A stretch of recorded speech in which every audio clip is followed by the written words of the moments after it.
날씨가 추우니까 좀 따뜻한 게 좋으시죠? 네, 제가 겨울이면 좋아하는 것 중에 하나가 불멍을 좋아합니다. 불멍 뭔지 아시나요? 불을 멍하니 쳐다보고 있는 걸 불멍이라고 얘기를 하죠. 제가 모닥불을 좋아해서 겨울에 모닥불 피워놓고 쳐다보면서 같이 과거에 대한 회상을 하거나 또 사람들과 담소를 나누는 걸 좋아하는 편입니다. 그래서 예전에 청년들하고는 겨울에 그 모닥불을 피워놓고 교제했던 적이 적지 않게 있었습니다. 요즘은 그런 장소들이 많이 없어졌더라고요. 그래서 조금 아쉬움에 대한 부분이 있는데, 모닥불이 그렇잖아요. 불에 이렇게 피워놓으면 앞에가 이렇게 따스함이 내 몸까지 이렇게 전해져 가는 것. 그리고 또 바라보는 그것으로 인해서 내 마음의 어떤 풍성함, 따스함, 이런 것을 그냥 느끼게 되죠. 그리스도인들이 그런 것입니다. 그리스도인들이 우리 마음의 차가움과 딱딱함, 고통과 아픔의 문제가 저희들의 심령을 붙잡고 있을 때 예수 그리스도의 그 따스함이 저희들 심령 가운데 함께하고 그 어두움의 고통에서부터 또 주님이 주시는 은혜와 삶의 그 축복들, 그리스도의 사랑들, 그런 것이 저희들을 감싸는 모습들이 되어져 가는 거죠. 그래서 주변은 조금 춥고 주변은 조금 어려움의 문제가 있다 할지라도 여전히 저희들의 내면에서 이루어지는 주님의 그 따스함이 저희들의 모든 삶을 따뜻하게 하는 시간들을 그리스도인들이 갖습니다. 성도님들의 삶의 모습을 이렇게 조금 살펴보면, 몇 면을 살펴보면 여러 가지 문제들이 성도님들 안에 일어나고 있으시죠. 회사에 대한 어려움에 대한 부분들, 또 어떤 직장에 대한 부분들, 또 학생들은 학교에 대한 부분들, 또 가정에는 또 가정에서 일어난 여러 조금의 어려움의 문제들. 여전히 우리들은 그런 문제들을 안고 살아가요. 이런 문제가 우리에게 없다고 그러면 좋겠지만, 그래서 그리스도인들이 되면 이런 문제가 없을 거라고 자꾸 생각을 갖는 거죠. 내가 기도하기 때문에 직장을 좋은 데로 들어갈 거야. 내가 기도하기 때문에 주님께서 우리 가정은 아무 문제가 없게 하실 거야. 내가 기도하기 때문에 우리 가정에 필요한 것을 주님은 언제나 채워가실 거야. 라는 기대를 하지만 여전히 우리는 살아가는데 이런 어려움이 저희들에게 존재하게 됩니다. 이것도 동일하게 살아가는 그리스도인들의 삶이에요. 그러나 차이가 있습니다. 사람들은 이런 문제가 있었을 때 마음이 차가워지는 거예요. 세상을 보는 눈이 어려워져 가는 거고 세상을 힘들게 바라보게 되는 거죠. 그러나 그리스도인은 그러지 않습니다. 환경의 문제가 우리에게 여전히 그렇게 놓여 있음에도 불구하고 우리들의 내면의 모습이 여전히 따뜻한 것은 그리스도 그분이 보이셨던 은혜가 우리를 풍성하게 붙잡고 있기 때문인 거죠. 그래서 그리스도인들이 예수 그리스도 그분을 묵상하는 하루의 삶을 살아가지 않으면 우리도 동일하게 냉랭함의 모습이 되어져 가기도 합니다. 주님을 보셔야 되는 거죠. 예수 그리스도 그분이 나에게 베푸신 은혜가 무엇인지를 저희가 묵상하는 하루하루의 삶이 되어야 되는 것이고, 그래서 그 그리스도를 통해서 저희가 세상을 볼 수 있는 힘이 저희들에게 있었을 때 오늘 하루의 삶이 우리에게 얼마나 따뜻하고 오늘 하루 주님이 주시는 은혜가 어떤 것인지를 누리는 인생을 살아가게 됩니다. 우리는 베드로의 모습을 살펴볼 수 있었죠. 베드로는요, 다혈질적인 사람이라서 언제든지 자신이 갖고 있는 생각을 거침없이 얘기하는 사람이었어요. 다시 얘기하면 생각하기 이전에 말을 하는 사람이 베드로의 모습인 거죠. 오늘의 본문을 살펴봐도 베드로는 그런 얘기를 합니다. 오늘 본문 저희 요한복음 13장 17절부터 같이 살펴볼 것인데요. 38절까지 같이 살펴볼 것인데 37절 말씀 보시면 베드로가 이르되 주여 내가 지금은 어찌하여 따라갈 수 없나이까 주를 위하여 내 목숨을 바치겠나이다. 예수께서 대답하시되 내가 나를 위하여 내 목숨을 버리겠느냐 내가 진실로 진실로 내게 이르노니 닭 울기 전에 내가 3번 나를 부인하리라. 베드로는요, 자기가 지금까지 주님을 섬기고 있었기 때문에 또 주님과 함께하는 시간들을 갖고 있었기 때문에 주님을 버릴 거라는 추호의 생각도 갖지 않았었어요. 자신은 당당했습니다. 어떤 일이 있어도 예수 그리스도 그분과 함께 할 거라는 확신이 그에게 있었어요. 그러나 예수님이 잡히시게 됐었을 때 어떻게 했죠?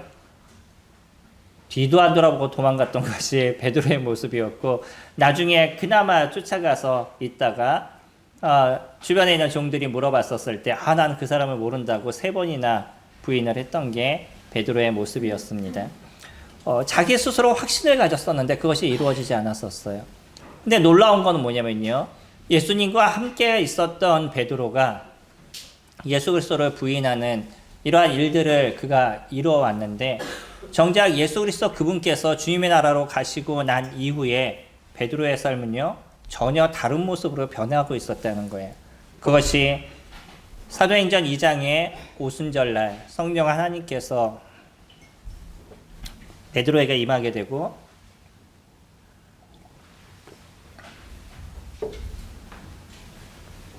성령의 임재를 맛본 베드로의 모습은 이제 진정한 임마누엘이 그에게 이루어져서 하나님과 함께하는 인생을 그가 살아가게 되죠. 그 다음부터 그는 두려움이 없었습니다. 보이는 예수 그리스도가 그에게 있지 않아도 그 내면에 함께 하시는 성령 하나님이 그의 인생과 함께 하게 됐었을 때 그는요 예수 그리스도 그분을 선포하고 예수 그리스도 그분을 이야기하는데 자신이 감옥에 갇히는 문제가 생긴다 할지라도 그것은 문제가 되지 않았어요.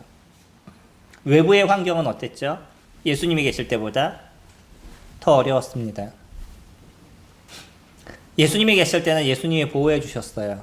예수님이 계시지 않을 때는요 누구도 보호해 줄 수 있는 사람이 없었습니다. 자기 스스로 자기를 보호했었어야 됐었어요. 그러나 베드로는요 그것이 문제가 되지 않았습니다. 왜냐하면 자신의 내면을 채우고 계신 그 성령 하나님의 역사가 그에게 있기 때문에 그 외부의 적들, 외부의 사람들, 나를 감옥에 갇히게 하거나 또 조금 지나니까 자기의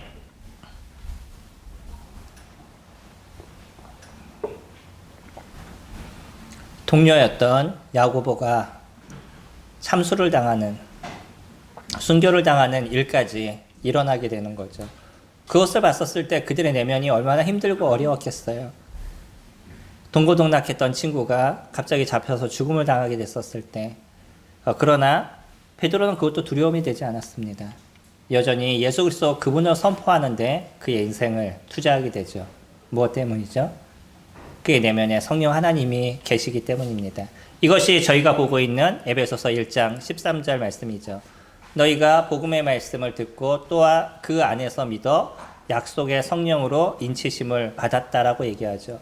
구원의 복음의 말씀을 그들이 들었어요. 저희가 들었습니다. 그리고 그것을 저희들이 믿었어요. 그때 이루어지는 게 무엇이냐면 성령의 인치심이 저희들 가운데 이루어져서 우리 내면에 이제 누가 함께 하시냐면 성령 하나님께서 함께하는 삶을 저희가 살아갑니다. 그래서 이 성령 하나님은요 우리가 누구를 바라보게 하냐면 예수 그리스도 그분을 바라보게 하는 거예요. 예수 그리스도 그분이 무엇을 하셨는지를 저희들이 기억하게 하고 예수 그리스도 그분이 우리를 어떻게 사랑했는지를 기억하게 해서 성령 하나님은 우리가 예수 그리스도 그분과 같이 그 사랑을 나누는 일들을 이뤄가게 하는 거죠. 그래서 교회를 다니는 많은 사람들이 있지만, 교회에서 일을 하는 많은 사람들도 있지만, 그러나 사랑을 베푸는 사람들은 적을 수도 있습니다. 하지만요, 우리 내면에 진정 성령 하나님이 계신다 그러면 그분은 우리를 통해서 무엇을 이루라고 말씀하시냐면 사랑을 이루라고 얘기하십니다. 우리 좀 이따 다시 한번 살펴보겠지만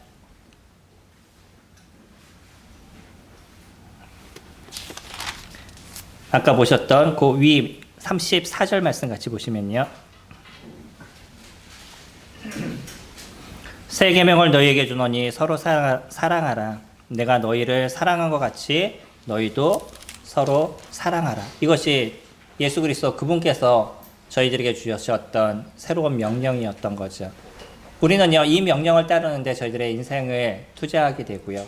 왜 우리가 이런 사랑을 이뤄가는 인생을 살아가는지를 우리 성령 하나님께서 끊임없이 알려주고 보여주는 시간들을 저희들이 가져갑니다.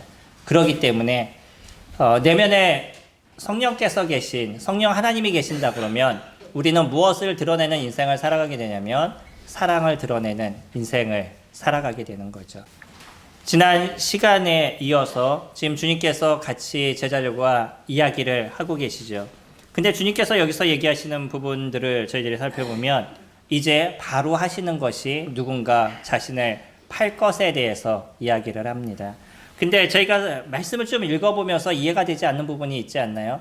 저희가 예전에 이 말씀을 보면 참 이해가 되지 않았습니다. 왜냐하면 그 동일한 공간 안에 있는 거잖아요.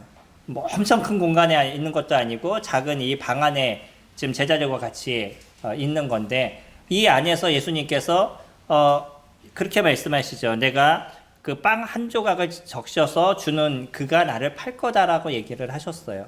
그렇게 얘기했다 그러면 누가 예수님을 팔지에 대해서 정확하게 알 수 있는 상황이잖아요. 근데 아무도 몰랐습니다. 왜 그러죠? 우리가 그때의 어떤 문화를 조금 이해해야 할 필요가 있습니다. 저희가 보는 명작들에 보면 탁자를 놓고 탁자에 앉아서 식사하는 모습으로 보이죠. 최후의 만찬을 보면요. 근데 원래 이스라엘의 문화는 그러지 않습니다. 이스라엘의 문화는 이렇게 기대서 그래서 식사를 하는 쪽이기 때문에 그냥 쭉 앉아서 그들이 이렇게 기대서 식사를 해요. 그럼 거기에 그 기대서 식사를 할 때 가슴에 또 누가 기대해 있었냐면 요한이 거기 예수님께 기대해 있었던 거예요. 이런 상황이었습니다. 그때 예수님께서 뭐라고 얘기하시냐면 너희들 중에 내가 누군가 한 명이 나를 팔 거다라고 얘기를 하죠. 그 얘기를 들었었을 때 제자들은 조금 충격이 됐었을 겁니다. 그리고 또 누구인지에 대해서 알고 싶은 거죠. 그래서 그거를 베드로가 요한을 보면서 예수님의 가슴에 이렇게 누워있는 요한을 보면서 고갯짓을 하죠. 야, 한번 물어봐. 그러고 고갯짓을 이렇게 합니다. 그러니까 요한이 그 얘기를 듣고 예수님께 직접적으로 물어보는 거예요. 누가 예수님을 팔겠습니까? 라고 얘기했더니 예수님께서 내가 떡 한 조각을 찍어서 주는 그가 나를 팔 것이다 라고 얘기하셨을 때 그때의 행동이 가지만 요한은 그것을 볼 수 없는 상황이었다는 거예요. 그리고 이거는 요한에게 하셨던 얘기이기 때문에 주변에 있는 사람들이 그것을 잘 알지를 못했었습니다. 상황이 그런 거예요. 그렇기 때문에 그 동일한 공간 안에 있는 상황 속에서도 예수님이 하셨던 이 내용들, 우리는 분명하게 볼 수 있는 이 내용을 그 주변에 있는 사람들은 그것을 알 수가 없었다는 것이죠. 그리고 나서 예수님이 요한에게는 작게 얘기하시고 나중에는 모든 제자들에게 크게 얘기를 하시죠. 그게 어떤 얘기냐면 27절에 조각을 받은 후 곧 사단이 그 속에 들어간지라. 이에 예수께서 유다에게 이르시되 내가 하는 일을 속히 하라 하시니 라고 얘기하시죠. 이거는 모든 사람이 들을 수 있도록 얘기했었어요. 그 얘기를 들으면서 가룟 유다는 일어나서 나가게 되죠. 근데 사람들은요, 이 모습을 보면서 무슨 생각을 하게 되냐면, 유다가 돈을 맡고 있으니까 이제 뭔가를 좀 사와야 되는 건가 보구나, 뭔가를 좀 준비해야 되는 건가 보구나 라고 생각을 했다는 거예요. 이게 당시의 상황에 대한 부분입니다. 우리는요, 이런 상황을 지켜보면서 이해할 수 없는 한 가지를 생각하게 되죠. 왜 3년 만이라는 시간 동안 예수님과 함께 다녔던 유다는 예수님을 팔아야만 했을까요? 우리 그 동화 중에 그런 거 있잖아요. 황금을 낳는 그 거위. 황금을 낳는 거위를 어떤 사람이 얻게 됐는데 매일 하나씩의 알을 낳게 되니까 이게 너무 좀 답답한 거예요. 그래서 그 배를 가르면 황금이 많이 있을 거라 생각해서 배를 갈랐다라는 동화가 있었었죠. 가룟 유다도요, 예수님과 같이 다녔습니다. 그래서 예수님과 같이 다니면 많은 물질적 도움이 될 거라고 생각했어요. 가뜩이나 이 가룟 유다는 무엇을 맡고 있었죠? 돈꾀를 맡고 있었습니다. 재정을 맡고 있었던 거죠. 재정을 맡고 있었었는데 이 재정을 맡고 있다가 어떤 돈들이, 기부금들이 들어오면 지금처럼 명확한 시대가 아니잖아요. 지금 같은 경우에는 전산으로 처리 다 하니까 이게 착복을 하기가 쉽지 않은 부분들이 있는데 당시는요, 누가 얼마를 줬는지 어떻게 됐는지 이 영수증 처리도 잘 되지 않고 알 수 없는 상황들이에요. 그러니까 유다는요, 그 돈을 받았다 그 중에 일부를 자기가 계속적으로 오랜 시간 착복을 해왔어요. 무서운 게 뭔지 아시나요? 오랜 시간 착복을 하기 시작하면 나중에는 자기가 하는 일이 잘못이라는 생각조차도 갖지 않게 되고요. 그리고 걸릴 거라는 생각을 갖지를 않아요, 사람이. 이 죄가 그렇게 무서운 겁니다. 얼마 전에 한 은행에서 한 사람이 100 몇십억을 착복한 얘기 들어보셨나요? 그게 가능할까 싶었는데요. 오랜 기간 동안, 10몇 년의 기간 동안 계속 이 장부를 바꿔 적어가지고 그 많은 돈을 은행 돈을 자기 돈처럼 썼던 사람이 있습니다. 안 걸릴 것 같은 거예요. 한동안 안 걸리니까 자연스럽게 안 걸릴 것 같은 그런 생각을 갖는 거죠. 유다도 마찬가지였습니다. 계속적으로 돈을 거기서 뺐으면서 돈을 이렇게 쓰다 보니까 그게 문제가 되지 않았어요. 그리고 나서는 내가 이렇게 돈을 뺏는 것보단 예수님을 팔면 더 많은 돈을 벌 수 있겠다라는 생각을 가졌던 것 같아요. 근데 기껏 그가 받았던 돈이 얼마예요? 은 30밖에 되지 않았습니다. 예수 그리스도 그분을 파는데 몇 천억을 받았다, 몇 조를 받았다 그러면 조금 이해할 수 있을지도 모르겠어요. 기껏 은 30. 이 은 30이라는 돈은 당시에 노예를 살 수 있는 노예 대가밖에 되지 않는 그런 돈이었습니다. 이 작은 돈을 벌기 위해서 황금을 낳는 거위의 배를 가르듯이 예수 그리스도를 팔았던 것이 가룟 유다였습니다. 우리는 여기서 볼 수 있는 죄라는 자체가 인간의 마음속에 들어오면 얼마나 그것이 무서운지를 저희들이 볼 수 있는 거죠. 물질이라는 것이 저희들의 눈을 가리게 되면 예수 그리스도 그분이 보이지 않는 게 물질에 대한 부분입니다. 그래서 주님께서도 얘기하시죠. 하나님과 물질을 겸하여 섬길 수 없다라고 얘기하죠. 돈을 사랑하는 것이 일만하게 뿌리가 된다라고 얘기하죠. 돈이 문제가 되지 않습니다. 돈 자체는 선하거나 악하거나 그런 것이 아니에요. 무엇이 문제죠? 사랑하는 게 문제인 거죠. 돈을 사랑하거나 자녀들을 사랑하거나 내 아내를 너무 사랑하거나 다 좋습니다. 그러나 이것이 하나님보다 더 사랑하는 모습이 되는 순간 그 사람에게 있어서는요, 하나님이 보이지 않는다는 거예요. 무엇을 사랑하느냐, 이것이 우리에게 있어서 중요한 부분인 거죠. 그 중에서도요, 돈이라는 이 자체는 과거나 현재나 미래나 여전히 한 사람에게 우상이 될 수 있는 것이 돈에 대한 부분인 겁니다. 그래서 저희들은 잘 생각하실 필요가 있는 거예요. 내가 무엇을 사랑하고 있느냐는 거죠. 가룟 유다는요, 돈을 사랑하다 보니까 예수 그리스도 그분이 보이지 않았어요. 그리고 예수 그리스도 그분이 메시아이심에 대해서 그가 인정하지를 않았습니다. 결국 그는요, 예수님을 팔게 되고 예수님의 그 많은 사랑과 은혜를 받았음에도 불구하고 그는 지옥이라는 그 형벌 속에서 지금도 고통을 당하고 있다는 거죠. 사랑을 받았다고 사랑을 나타내는 것은 아닙니다. 사람들 중에서요, 가정에서 사랑을 받은 아이들은 대부분 사랑을 잘 표현하는 아이들이 되어져 갑니다. 그래서 가정에서 사랑을 잘 받지 못하면 좀 잘못된 모습으로 빠지는 경우들도 적지 않게 있습니다. 그러나 사랑을 잘 받았다고 그 아이가 무조건 다 잘 되는 것도요, 사랑을 안 받았다고 그 사람이 무조건 잘못되는 것도 아닌 거예요. 중요한 건 뭐냐면 그 사람이 그것을 어떻게 인식하느냐의 차이인 거죠. 내가 사랑을 받지 못했으면 나는 이제는 사랑을 베푸는 자가 될 거야 라고 생각하는 사람은 내가 사랑을 받지 못했어도 사랑을 나누는 자가 되는 것이고, 사랑을 잘 받았어도 그 사랑을 이기적으로 쓰는 사람들은요, 그 사랑이 오히려 그에게 독이 되는 거죠.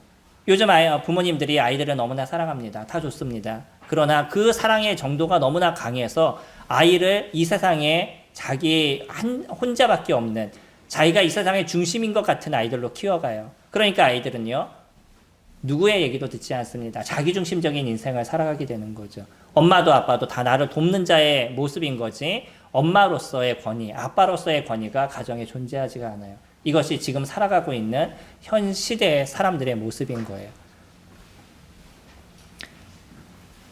우리에게 중요한 거는요, 우리는 그 사랑을 어떻게 생각하고 있느냐는 거예요. 예수 그리스도 그분은 우리에게 너무나 놀라운 사랑을 베풀어 주셨습니다. 그리고 우리는 매일마다 그 사랑을 기억하고 생각하는 시간들을 가져요. 그 사랑이 나에게 있어서 크게 이루어지게 됐었을 때, 이 사랑의 의미를 저희들이 정확하게 알게 됐었을 때 비로소 우리는 예수 그리스도를 마음의 구주로 영접하게 되는 거죠. 내가 지옥에 가기 싫어서 예수님을 영접하는 것이 아닌 거죠. 처음에는 그렇게 시작을 했었었는데 나중에 보니까 그 예수 그리스도가 보이셨던 은혜가 너무나 크다는 것을 저희들이 알게 되죠. 그분의 죽으심이 나의 죄에 대한 모든 것을 해결하시기 위함이셨고, 그분의 죽으심을 통해서 나를 대신했던, 나의 죄가를 대신했던 은혜라는 것을 제가 알게 됐었을 때, 그 사랑 앞에 예수님, 제가 이제 예수님과 함께하는 인생을 살아가겠습니다. 예수님은 저의 하나님이시고 예수님은 나의 구주십니다 라는 고백을 저희들이 하게 됩니다. 그리고 나서요, 우리는 예수 그리스도 그분과 함께하는 인생을 살아가게 되는 거예요. 이때 우리의 내면에 성령 하나님께서 함께 하시게 되는 거죠. 이 성령 하나님께서 함께 하시는 사람들은요, 이제는 그 사랑을 베푸는 자로서 살아가게 된다는 거예요. 주님이요, 그들에게 이와 같이 얘기를 하시죠. 31절 말씀 보시면, 그가 나간 후에 예수께서 이르시되 지금 인자가 영광을 받았고 하나님도 인자로 말미암아 영광을 받으셨도다. 아이러니하죠. 한 사람이 예수님을 팔기 위해서 나갔습니다. 그 모습을 보면서 예수님이 뭐라고 얘기하시냐면, 이제 내가 하나님께서 영광을 받으셨고 내가 영광을 받았고 하나님도 인자로 말미암아 영광을 받았다라고 표현해요. 아니, 가룟 유다가 예수님을 팔러 나갔어요. 근데 그 팔러 나간 것을 보면서 영광을 받으셨다라는 표현을 씁니다. 왜 그러죠? 예수님이 십자가에서 죽으시는 것, 이것이 하나님께 영광이 되는 것이고, 그 영광을 하나님은 예수 그리스도 그분에게 다시 돌려드리는 일들을 이뤄 가시는 거죠. 인간을 위해서 하나님이신 예수 그리스도 그분이 십자가에 죽으시는 것, 그 하나님의 사랑이 얼마나 큰지에 대해서 저희들에게 보여주시는 거고요. 이것을 알게 된 사람들이 당연히 하나님을 찬양하고 높이는 일들이 이루어져 가는 거죠. 이것을 보면서 이것을 통해서 하나님께서 영광을 받으셨다. 인자도 이것을 통해서 영광을 하나님께서 주실 것이라고 예수님이 얘기하십니다. 가장 고통스러운 것을 통해서 하나님은 영광을 받으셨고요. 그 가장 고통스러운 인간의 죄악을 통해서 인간을 구원하셨던 것이 예수 그리스도 그분의 모습이었던 거죠. 우리가 그것을 알게 되면 어떻게 예수 그리스도를 섬기는 자가 되지 않겠어요? 우리가 예수 그리스도의 그 은혜를 저희들이 안다 그러면 어떻게 예수 그리스도의 그 사랑을 베푸는 자가 되지 않겠어요? 그래서 세상에 많은 사람들이 교회를 다니고 세상에 많은 사람들이 예수님을 예수라고 외치는 시간들을 가져가지만, 그러나 진정 그 안에 그분이 주님이 되시지 않는다 그러면 그 사랑을 베풀지 못하는 모습이 되어져 가는 거죠. 그 그리스도의 은혜를 아는 사람만이 예수 그리스도 그분을 선포하고 예수 그리스도 그분을 나누는 시간들을 가지게 될 겁니다. 주님도 저희들에게 그렇게 얘기하셔요.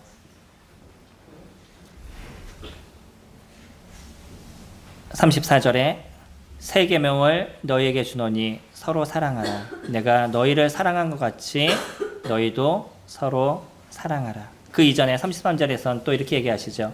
작은 자들아, 내가 아직 잠시 너희와 함께 있겠노라. 너희가 나를 찾을 것이나 일찍이 내가 유대인들에게 너희는 내가 가는 곳에 올 수 없다고 말한 것과 같이 지금 너희에게도 이르노라. 이제 주님은요, 주님의 나라에 가실 날이 얼마 남지 않았다는 것을 정확하게 하셨습니다. 그리고 나서요, 내가 가는 곳에 너희들은 올 수 없는 그곳으로 나는 갈 것이라고 얘기하셔요. 다시 얘기하면 이제 예수님께서 십자가에 죽으시고 나서 하나님 나라로 임하시게 됐었을 때, 이제 이 땅에선 예수 그리스도 그분을 만날 수 있는, 가시적으로 저희들의 눈을 통해서 예수 그리스도를 만날 수 있는 부분이 없다는 거예요. 이제는 그 예수 그리스도 없이 너희들이 살아가야 된다는 거예요. 근데 그들이 살아가는 방식이 무엇이냐면 서로 사랑하는 것입니다. 예수님이 없어도 그들은 온전한 삶을 살아갈 수 있었어요. 그것의 중심이 무엇이라고요? 사랑이라는 거예요. 이 사랑을 나누는 인생을 살아가게 됐었을 때 예수님이 계시지 않아도 그들은 이 땅에서 온전한 삶을 살아갈 수 있다는 것이죠. 이거는 지금 저희들에게 주신 말씀입니다. 저희가 주님을 섬겨가는 삶에서 나타나는 가장 중요한 것이 무엇이냐면 사랑이 무엇인가를 드러내는 인생을 살아가야 된다는 것이에요. 교회 일을 우린 열심히 할 수 있습니다. 많은 일들을 하는 사람들이 있어요. 중요한 겁니다. 그러나 교회 일을 열심히 한다 그래가지고 그 사람이 사랑을 나누고 있는 사람이냐, 그렇게 얘기할 수 있는 것은 아니에요. 교회를 열심히 일하는 사람이 오히려 많은 사람들에게 상처를 주고 고통을 주는 문제들도 있을 수 있습니다. 그러나 예수 그리스도를 사랑하는 자가 교회를 섬기지 않는 사람은 있지 않아요.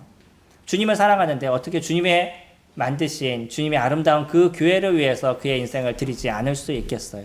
예수 그리스도 그분이 이 교회를 세우시기 위해서 자신의 목숨을 버리신 일을 이루셨는데 어떻게 예수 그리스도를 사랑한다라고 얘기하는 사람이 그 교회를 위해서 그의 삶을 안 드릴 수 있겠어요. 사랑은 그런 것입니다.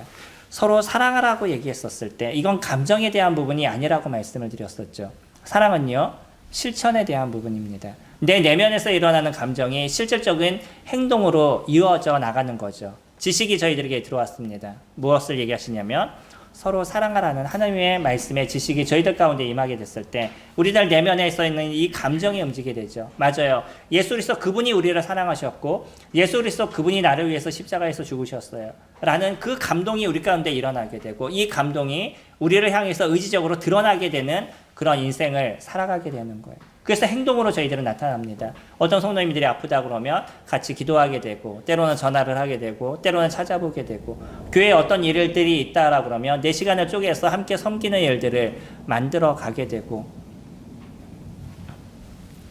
복음을 전해야 될 사람이 있다 그러면 우리가 함께 움직여서 그에게 예수 그리스도를 이야기하는 일들을 이뤄가게 되는 거죠. 이 모든 것이 사랑의 표현의 모습이 될 겁니다.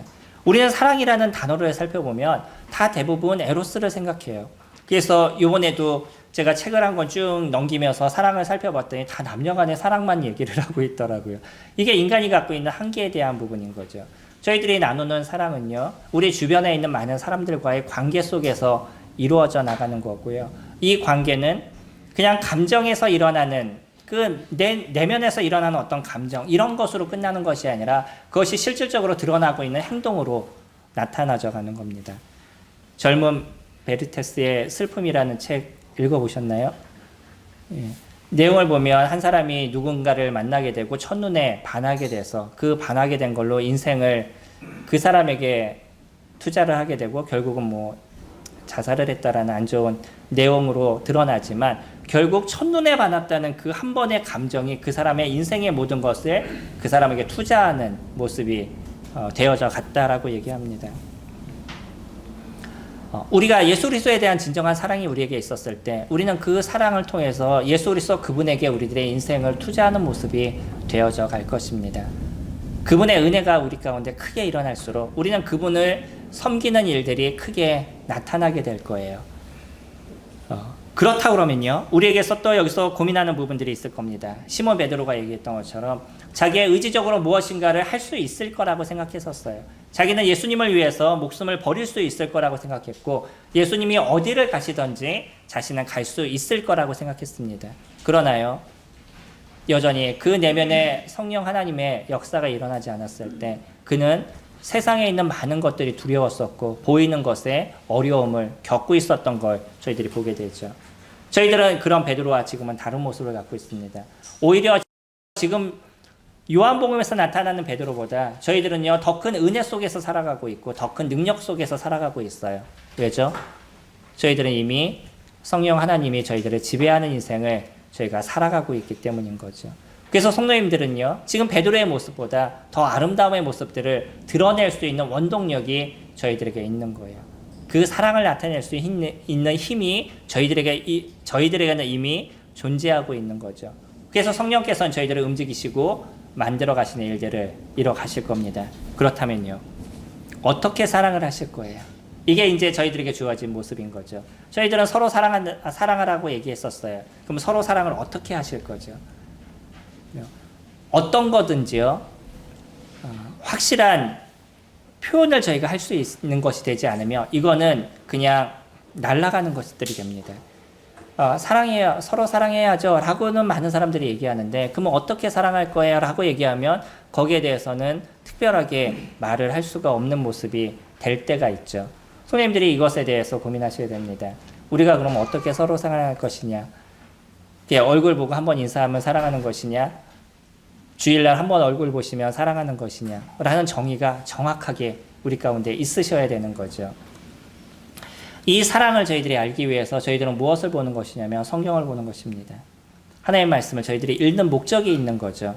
성경을 알기 위해서 보신다고 그러지만 성경을 알아서 뭐 하시겠어요? 저희가 성경을 아는 거는요, 그만큼 저희들의 행동이 변하기를 원하는 거죠. 실질적인 모습이 되기를 원하는 겁니다. 저희가 성경을 보는 모습도, 또 바울이 했던 그 사랑의 표현을 저희들이 보는 것도, 아, 그래, 사랑은 이런 거야 라는 것을 저희들이 알기 위해 하신 거죠. 성경을 많이 보시기 바랍니다. 성경을 보시고 성경을 알지 않으시면 사랑이 무엇인지를 저희들이 잘 알지 못할 거예요. 세상에서 얘기하는 그런 사랑에 관심을 둘 것이지, 아니 그런 개념 속에서만 저희가 살아가게 되지 진정한 사랑을 알지 못할 겁니다. 성경을 읽어보시고 성경에서 무엇을 얘기하시는지, 바울은 어떤 사랑을 베푸는 인생을 살아갔는지, 베드로는 또 어떤 사랑을 베푸는 인생을 살아갔는지 살펴보시고, 그리고 우리 스스로의 어떤 정립들을 하실 수 있는 시간들이 매일 되시기 바랍니다. 그리고 나서요, 실질적인 행동이 저희들 가운데 일어나야 되는 거죠. 데살로니가전서 말씀 잠깐 살펴보도록 하겠습니다. 저희 데살로니가전서 1장 말씀 보시면,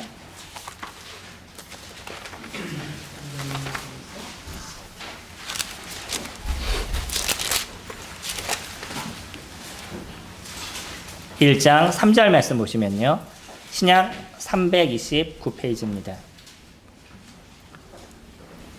너희의 믿음의 역사와 사랑의 수고와 우리 주 예수 그리스도에 대한 소망의 인내를 우리 하나님 아버지 앞에서 끊임없이 기억함이니. 이게 데살로니 교회가 갖고 있었던 아름다움의 부분입니다. 이들은요, 믿음과 소망과 사랑이 있었죠. 이거는 너무나 아름다운 거잖아요. 고린도서 10장에서 얘기했듯이 믿음과 소망과 사랑은 항상 있을 것인데 라고 얘기하는 것처럼 이 세 가지는 항상 있습니다. 이 교회도 이것이 항상 있었어요. 그런데 믿음이 무엇이냐라고 얘기했을 때 그들은 믿음에 무엇이 있었다고요? 역사가 있었습니다. 믿음에는 그 믿음이 드러나게 될 때 정확한 역사들이 나타나게 된다는 거예요. 사랑에는 무엇이 있다고요? 수고가 있습니다. 사랑은 그냥 나타나지 않아요. 무엇이 나타나요? 수고가 있었을 때 사랑이 드러나는 거예요. 소망은요, 인내가 있는 것입니다. 소망에는 참고 견디는 인내가 필요한 거예요. 이런 것들이 일어나게 했었을 때 믿음과 소망과 사랑이 우리들 안에서 드러나게 되는 거죠. 사랑에는요, 우리가 오늘 집중하는 무엇이 있어야 된다고요? 수고가 있어야 되는 겁니다. 이 사랑을요, 가정에서부터 만들어 가시기 바랍니다. 가정에서 만들어서 교회까지 이루어져 가는 거예요. 가정에서 끝나셔서는 안 돼요. 많은 사람들이 가정에서만 사랑하는 것으로 끝나는 경우들이 있습니다. 이 가정의 사랑과 교회의 사랑은 동등하셔야 된다는 거예요. 가정을 잘 이끄는 것만큼 교회를 잘 이끄셔야 되는 거고요. 교회를 잘 이뤄가는 것만큼, 교회에서 사랑을 잘 베푸시는 것만큼 가정에서도 잘 베푸셔야 돼요. 예전에 형제님들은요, 교회에 너무 올인하시느라고 가정을 등한시하는 경우들이 적지 않게 있었습니다. 그건 지금도 많은 목사들이 실수하는 부분들이에요.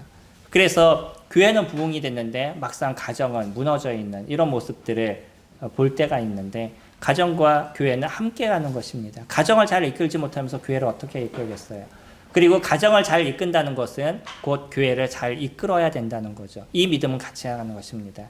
동일하게 우리들이 사랑한다라고 얘기하셨을 때, 그때 성도님들에게 나는 내 아내를 사랑하듯이 내 자녀들을 사랑하듯이 어떻게 성도님들에게 동등된 모습을 보일 것인가를 고민하시면 되겠죠. 그렇다 그러면 우리는 충분하게 성도들을 위해서 무엇을 할 것인가가 결정되게 될 것입니다. 하나님은 교회를 아름답게 만드셨어요. 그리고 그 교회가 하나님께서 만드신 것에 맞게 온전해지기를 원하시는 거죠. 저희 교회도요, 저희가 하나됨의 모습들이 되어가는 것, 그것이 올해 저희의 목표였던 것처럼 그 하나됨에는 무엇을 빠졌을 때 불가능하죠? 사랑이 빠졌을 때 이 하나됨은 불가능한 겁니다. 우리는 그 사랑을 통해서 이 하나됨을 만들어가는 일련의 시간들을 가졌던 것이고요. 또 앞으로도 저희가 그것을 만들어가게 될 겁니다. 얼마 전에 저희 교회를 잠깐 방문했던 분이 했던 얘기가 그런 얘기였었어요. 첫날 방문했는데 성도님들의 사랑이 넘치는 것 같아요 라고 너무 좋아하더라고요. 그러면서 자주 뵀었으면 좋겠어요 라는 얘기를 했습니다. 감사가 됐습니다. 성도님들이 서로 나누는 모습들, 또 서로에게 마음을 주고 있는 것들, 이런 것들이 잠시 보는 모습에서도 아, 좋아 보이는구나 라는 것에 감사가 됐습니다. 그러나 거기서 만족하시면 안 되겠죠. 실질적인 것을 저희들이 이루어가고요. 또 교회에 해야 될 일들, 앞으로 저희는 교회에 많은 일들을 이루어가게 될 겁니다. 이런 일들이 어떤 한두 사람에 의해서 이루어지는 것이 아니라 우리가 함께 동역하고 함께 수고하는 모습들이 되어야 될 것이에요. 그런 일들이 풍성하게 일어났을 때 아, 이 교회는 진정한 사랑이 있구나라는 것을 저희 스스로가 느끼게 될 거고 또 주변의 사람들이 느끼게 될 겁니다. 주님은 저희들에게 성령 하나님을 주셨습니다. 이 성령 하나님은 우리들의 모든 인생의 모습을 바꿔놨었어요. 어둡고 칙칙했던 저희들의 내면을 밝게 만들어주시고 우리 주변에 깜깜하고 어려움의 문제가 있고 비바람이 치고 눈이 오는 모습이 있어도 여전히 우리 내면에는 따스함과 밝음의 모습을 그분이 저희들에게 이끌어주고 있습니다. 그래서 저희들은 그 내면에 있는 그 따뜻함을 통해서 우리 주변에 그 따스함을 베푸는 삶을 살아가고 있습니다. 주님이 저희들에게 말씀하신 것처럼 서로 사랑하라는 그 아름다움의 계명을 우리 주변에 있는 성도님들과 귀하게 이뤄가는 저와 성도님들이 되기를 소망합니다. 기도하겠습니다.